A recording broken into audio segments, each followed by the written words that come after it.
Alright, Ronan MMA, welcome back to the channel. Now, UFC Fight Night Grasso vs Shevchenko 2 takes place this Saturday. I want to preview it and give my picks for every single fight on the card. I start with the first fight of the night on the early prelims, work my way up, and I try to get through the earlier ones a little bit faster so I can spend more time on the main event, co-main event, things like that. So, let's get right to it. The first fight of the night is Josephine Knutsson. I'm just going to call her that. There's a K there. I don't know if it's silent or not. It is what it is, dude, versus MANN, or Marnik Man, who knows.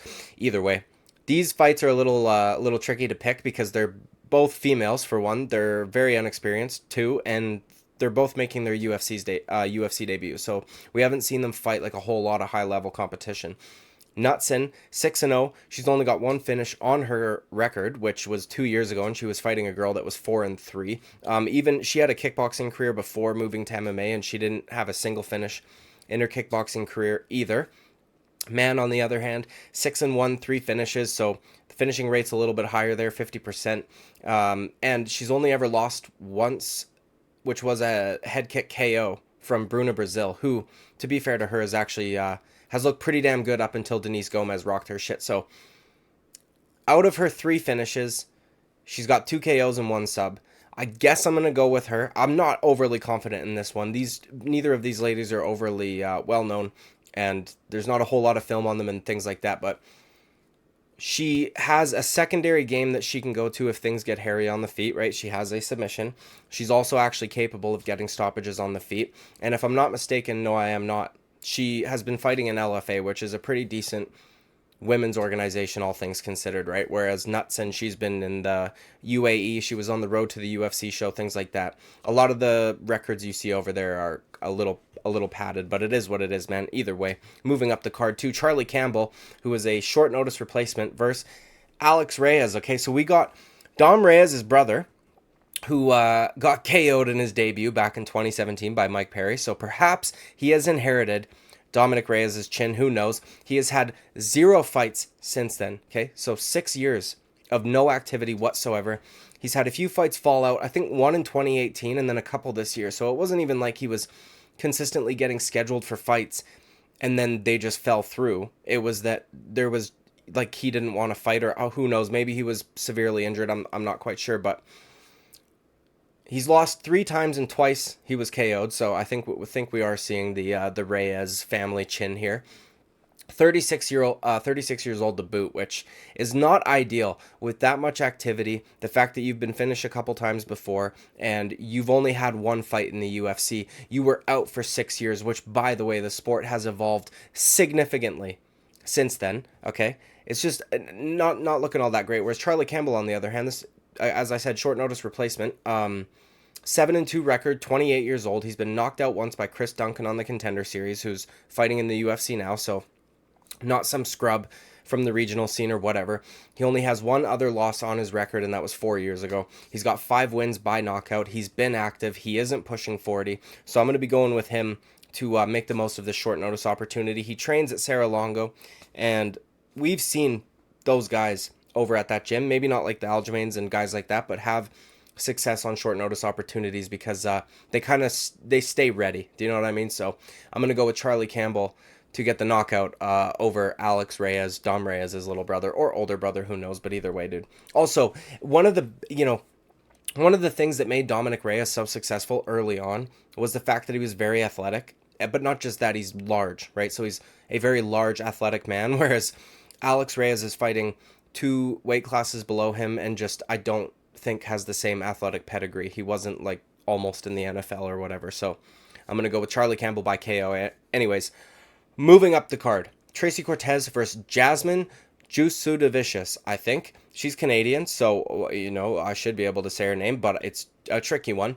I am going to go with Jasmine JASUDAVICIUS here. She looked really fucking good against Miranda Maverick. She was a massive underdog in that fight. I don't think anybody picked her to win because Miranda Maverick has looked good leading up to and even after that fight. So, you know what I mean? It is what it is. But you could see that in that fight, she made a ton of major improvements. Like, she's not just stagnant in her abilities, which is good to see.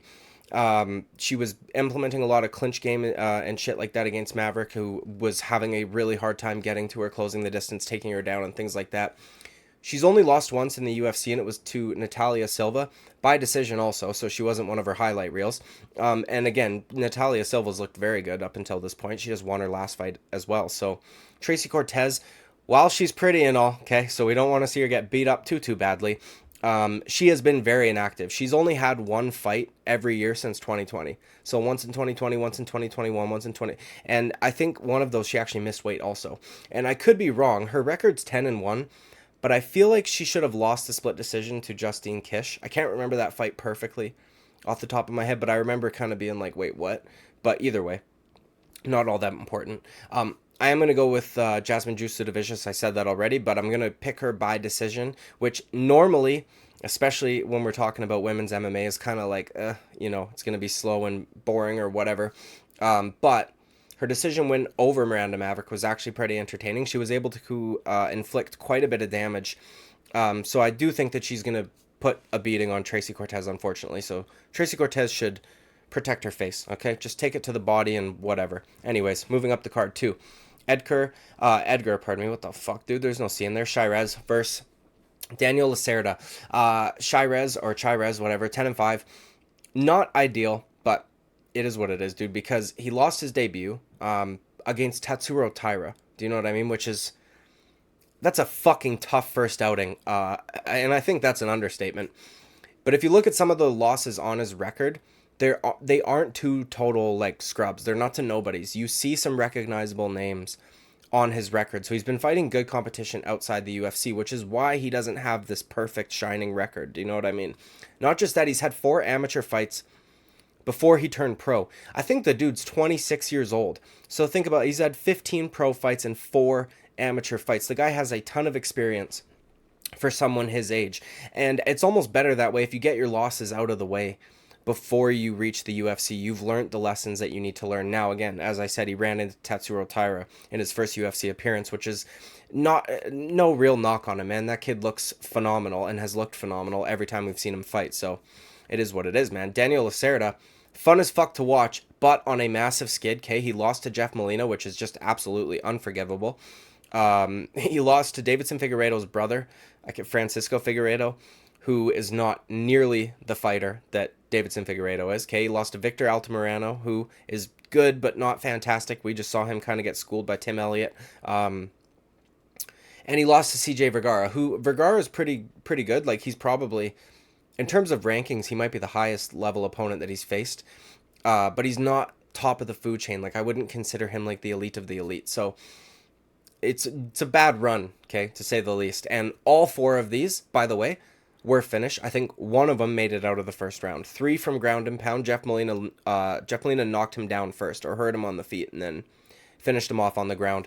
And then Francisco Figueiredo knee barred him, if I remember correctly. So, guy's got a glaring hole in his game. Okay, clearly on the ground, he gets ground and pound or submitted in very quickly. I think Edgar CHAIREZ tags him on the feet, and then eventually we see him lock up a submission or a ground and pound TKO or something like that, because he's got some submissions on his record also. He's not just purely a striker. And I would be surprised if this makes it out of the first round, man. I'm surprised Daniel LACERDA, and I'm not trying to be shitty, but has not been cut yet. I mean, you get finished 4 times in a row, 3 of them in the first round. It's not a good look, but anyways, yeah. Edgar CHAIREZ, I do think he gets the finish, and I don't think that it makes it out of the first round. Moving up the card to Roman KOPYLOV versus Josh FREMD. I'm picking Roman KOPYLOV, dude. I have picked this guy ever since I started making videos, and he has not lost yet. Out of all the times that I picked him, I think I've picked him three times. He made clear significant improvements in his ground game and his takedown defense, like his ability to get back up and his ability to stop the takedown initially in his last fight. He had a fucking Jesus Christ, dude, phenomenal performance. I started saying the second word before I finished the first one. With that head kick at UFC 291, absolutely fucking stunning. He only has 1 win on his record that is not by knockout. So it's not even like one of those guys where we see he has crazy KOs all career, and then he makes it to the UFC and they kind of fall off. He has gotten knockouts in every UFC fight he's participated in, if I'm not mistaken. Josh FREMD, in my opinion, he's going to do everything he fucking can to get this fight to the ground. That's easier said than done when you're fighting a guy like Roman Kopylov, who has a ton of at-range weapons. So he's going to have to get past all of that. And then even if he does, as I said, we've seen Roman Kopylov make significant improvements in that aspect. So he's going to be a lot harder to take down than he was even just a year ago. You know what I mean? So I don't know that FREMD's going to be able to implement his game the way that he wants to, and I don't know that even if he were to get him down at one point early on, I don't think that he's going to just get the finish right away. I think Roman Kopylov mitigates the damage, is able to find his way back to his feet, and does work on the fucking in the stand-up department. I'm going to go with him getting a knockout here. I could see him landing a knee or some shit on a lazy or / panic shot from Josh FREMD once he realizes, like, oh shit, dude, if I don't fucking get him down right now, I might, you know, get highlight reeled, and then he'll get highlight reeled anyway. So anyways, moving up the card too. Lupi Godinez versus Elise Reed. Who fucking cares, dude? Okay? Jesus Christ. Neither of these ladies are all that fantastic. Lupi Godinez couldn't get a finish to save her fucking life. The last one was 6 fights ago. It was outside the UFC, and she's not super young either, so I don't know that we're going to be seeing massive jumps in improvement in her game. Elise Reed hasn't gotten a finish since being in the UFC either, but has lost to some iffy competition. She's lost to some girls that I would consider worse than the girls that Lupi Godinez has fought to. So literally just on that alone, I'm going to pick Lupi Godinez, and unfortunately I'm going to pick her to grind out a very slow and boring decision. It is what it is. Anyways, moving up the card, Fernando Padilla versus Kyle Nelson. Man, Kyle Nelson's another Canadian. He looked better last time out, but he also looked like a fucking weight bully against Blake Builder. Because if I'm not mistaken, Kyle Nelson did used to fight up a weight class. And Blake Builder is pretty goddamn one-dimensional. And if I'm remembering correctly, that was a pretty fucking close fight. I'm going to go with Padilla. Dude's crisp, gets a lot of finishes. Nelson's last finish was 4 years ago, okay? Whereas Padilla, last time out, knocked out Julian Erosa. His last loss was to Spike Carlisle in 2019, so even pre-UFC, this dude's fighting legit competition. Spike Carlisle fought for the Bellator title. So, yeah, he's not fighting bums. He doesn't have, like, a padded resume. He's also got a really good mix of submissions and knockouts. He's quite a bit younger than Kyle Nelson also, so I would imagine that the improvements we see from Fernando Padilla are going to be more substantial every time out than the ones we see from Kyle Nelson. And I do think that while we saw Kyle Nelson look better than he has in the past, I do think it might have been a weight thing. Like, he looked way fucking bigger than Blake Builder. And Blake Builder, as I said, very one-dimensional. So it is what it is. And he made it close. So he's quite a bit younger. I just fucking said that. But I could potentially see him getting a finish here also. Nelson's been KO'd twice. He's been subbed. So we've seen it before. It's not like he gets it every other fucking loss or something like that. But I could potentially see him finding a finish. But, yeah, Padilla looks like a pretty goddamn good up-and-comer, so I'm excited to watch him fight. Moving up the card, too, Daniel ZELLHUBER versus Christos Giagos. ZELLHUBER's another young Mexican kid who seems very fucking promising, much like the kid we just talked about. Had a tough first fight against Trey Ogden, which he lost, which, to be fair to him, man, Trey Ogden, I said this in that picks video, the dude's tricky to deal with. He's very awkward, he's very tough, and if you're not ready for something like that, it's tricky to deal with, especially for a young guy. Now, Daniel ZELLHUBER does have a ton of experience, so you would think he might have been able to kind of work his way through that one, but it was also, I think, a little bit of a activity issue. I think he was so confident in his ability that when he finds the shot, he's going to hurt the guy, right? But then you run into a fucking guy like Trey Ogden who doesn't want to go down, and you got to do a little bit more to kind of steal these rounds. And then even the fight against Lando Venata, it was pretty close also. If remembering correctly, I thought it was a pretty clear victory for ZELLHUBER. I feel like Venata was acting like he got robbed. I could be wrong, but even in that fight, the activity was better than the Trey Ogden fight, but it still wasn't what I would like to see from a guy like that, because he doesn't need to go fucking crazy. Just throw more, dude. If you like, he was hurting Lando Venata almost every time he landed clean. Just do a little bit more. Do you know what I mean? Now, thankfully for him, he was able to like drop Venata a couple times in that fight and win rounds based on damage, but you know, you got to do a little bit more. Like, I'm gonna pick him to win, but I'll tell you what, dude, Giagos, He may be long in the tooth, very long record. He's got some losses on there. It is what it is. But fuck, man. If you look at the guys that he's lost to, okay, since 2019, he's only lost to Arman Tsarukyan and Thiago Moises. Both are very good. Before that, if you go to his early UFC career, he lost to Drakkar Klose, Charles Oliveira, and like, these are really good fucking fighters. I mean, Drakkar Klose is probably the worst name on that list, but Moises, fucking Arman Tsarukyan, Charles Oliveira, like, these are not nobodies, you know what I mean? And these are essentially his last few losses. He's also got a good mix of submissions and KOs, but you know what I mean? It's a tricky one. I'm gonna go with ZELLHUBER, but I'll tell you what, I'm not overly confident in this fight, or in this pick rather, and I would not be surprised if, you know, at best, Giagos gives him a tough fight, and at worst, if he loses a decision. I really hope that his coaches are kind of working on that activity issue, because that's like my takeaway from both his UFC fights, was that he just kind of wasn't throwing enough. I do think that his power will ultimately be the thing that decides this, whether it is by finish, whether it is by decision. If he's able to hurt Christos Giagos in a couple of occasions, and he could just steal the rounds based on damage, right? Moving up the card to Raul Rosas Jr. versus Terrence Mitchell. Man, I feel like this is the UFC's way of getting Raul Rosas Jr. Fucking hell of a name, dude. I almost fuck it up every time. Back in the win column, okay? Terrence Mitchell has been fighting in Alaska Fight Club for the last 5 years against guys that are not that great, right? And he lost to Cameron Simon in the first round in his debut, which Cameron Simon's very good, but it kind of shows you that while you can be fucking up these dudes in these smaller organizations like Cornhusker Fight Club or fucking Alaska Fight Club or whatever, dude, you make it to the UFC, it's just a different level. And the only thing that's concerning me a little bit is that Terrence Mitchell has 8 submissions. So he's no fucking scrub on the ground. And if Raul Rosas Jr. can't, like, do what he wants to do on the ground, then he's stuck on the feet. And Raul Rosas Jr.'s striking is not very good. Okay, it's just not. Like, it is what it is, man.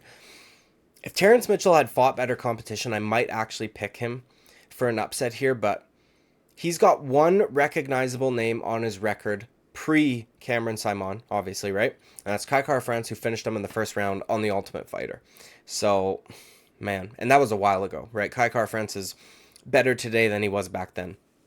Guy's got multiple opponents with literal, on Tapology, dude, NA, non-applicable records. So, I don't know what that means. I do think Raul Rosas Jr. is able to get the job done here, though. You know, he's 18 years old. He's already fought, like, better competition. Not better in terms of the guys, but in terms of consistency, I guess is the way to put it. Because Terrence Mitchell, I mean, Cameron Simon's better than anybody Raul Rosas Jr.'s fought. Kai Kara-France is better than anybody Raul Rosas Jr.'s fought.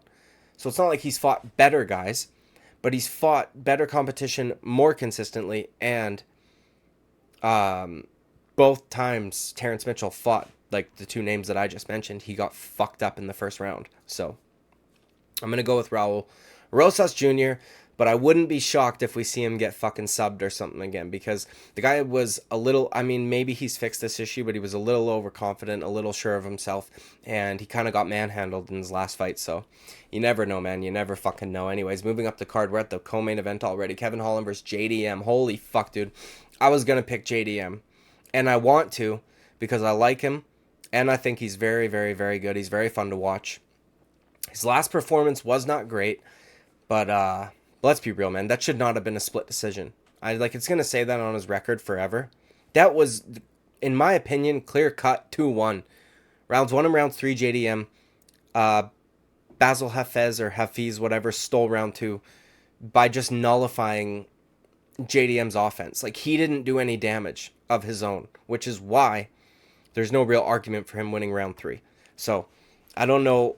It's unfortunate that it says that, and I know it doesn't matter because it's a win nonetheless, but everybody looks at that as like, dude, you barely scraped by a split decision victory against a guy who was making his debut on short notice or whatever, but it's like, no, he clearly won 2 rounds to 1, but the judges are fucking crazy. So, either way, it wasn't the best performance, it wasn't, but I feel like I don't know, man. He had a few opponents fall out. He had some fights canceled and bullshit.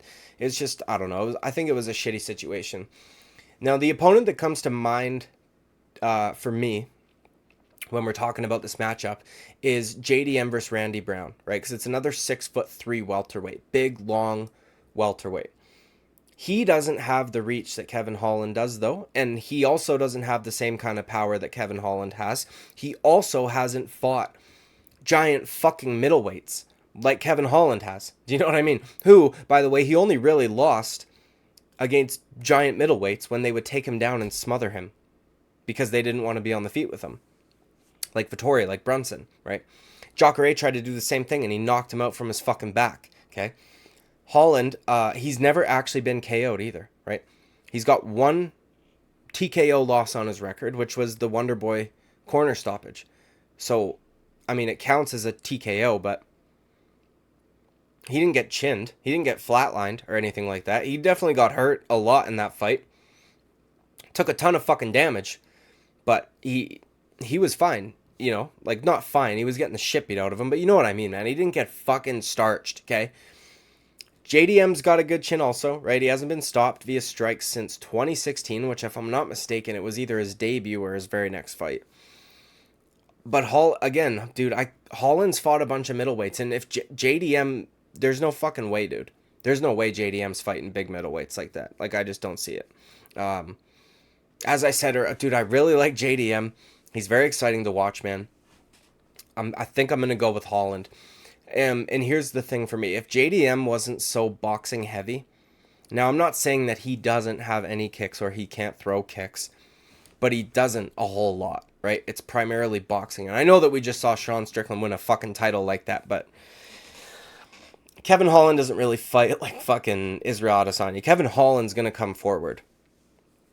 But if he did have a better kicking game, a little bit of a wider arsenal, I would probably pick him, but he's going to have a hard time finding the range because Kevin Holland is going to have like an 8-inch reach advantage on him or some bullshit like that, like some crazy fucking amount. Man, this is a tricky one because, they've got it as a pick'em fight. I feel like that's fair. I don't know that JDM could put Holland out. I mean, he ate some shit from Wonder Boy.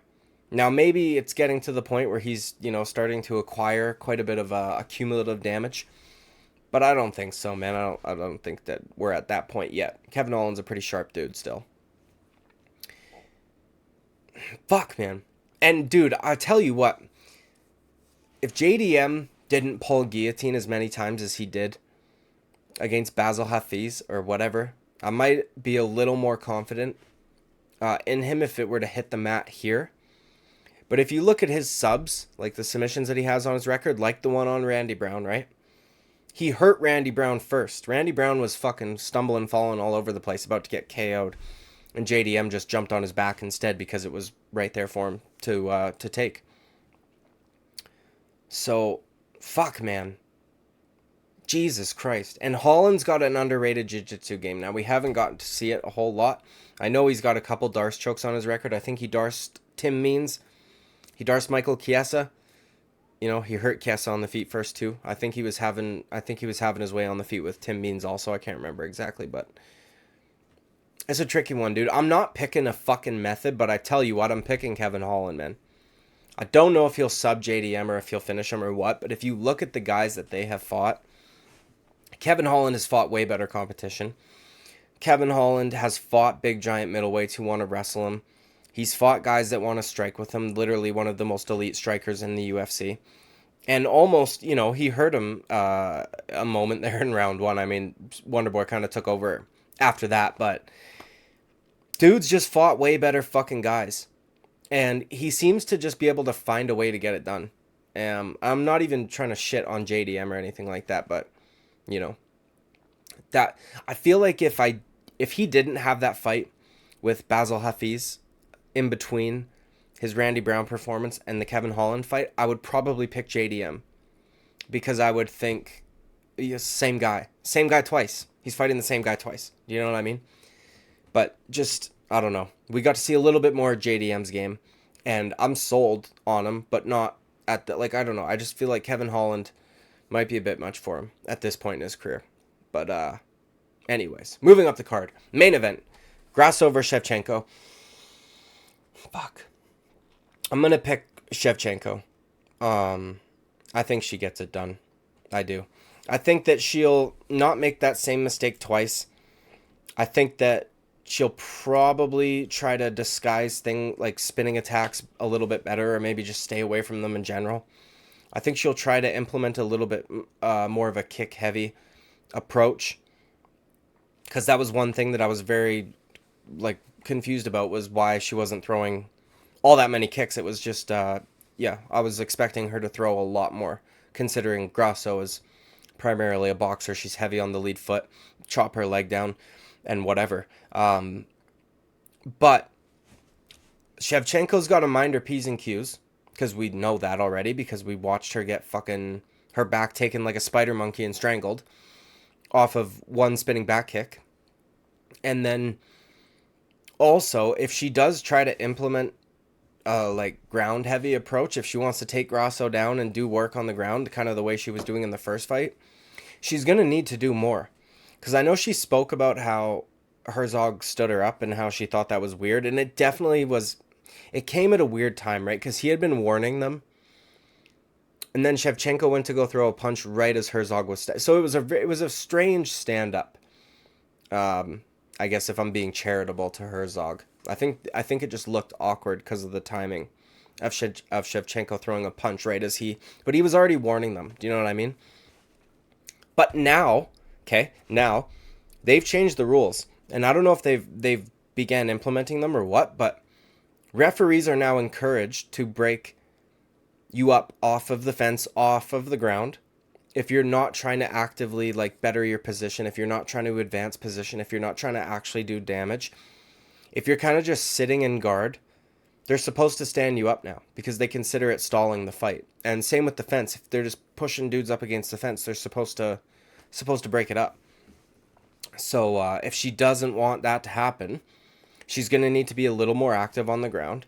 The problem is that she wasn't really able to pass Grasso's guard all that much. She tried a couple of times to set up crucifix, was unable to do so.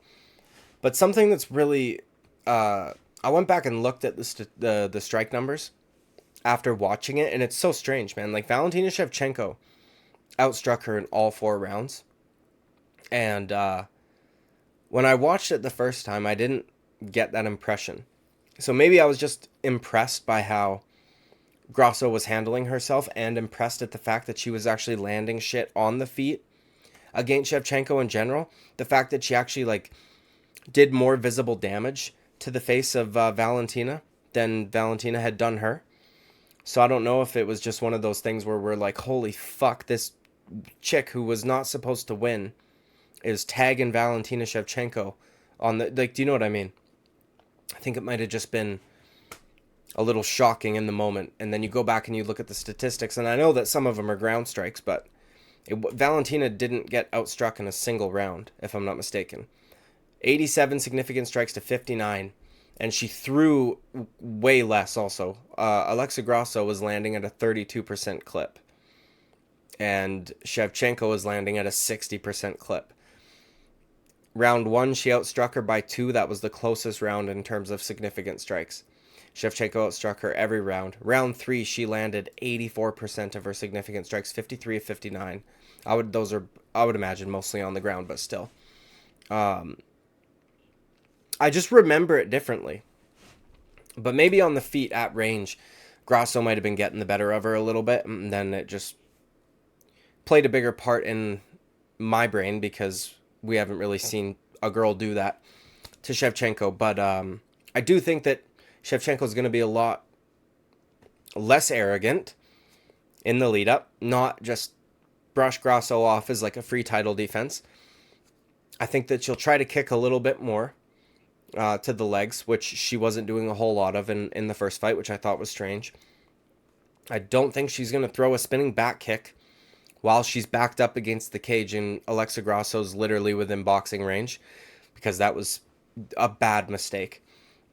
And I think that she's going to be super aggressive on the ground. But fuck, man. I'll tell you what.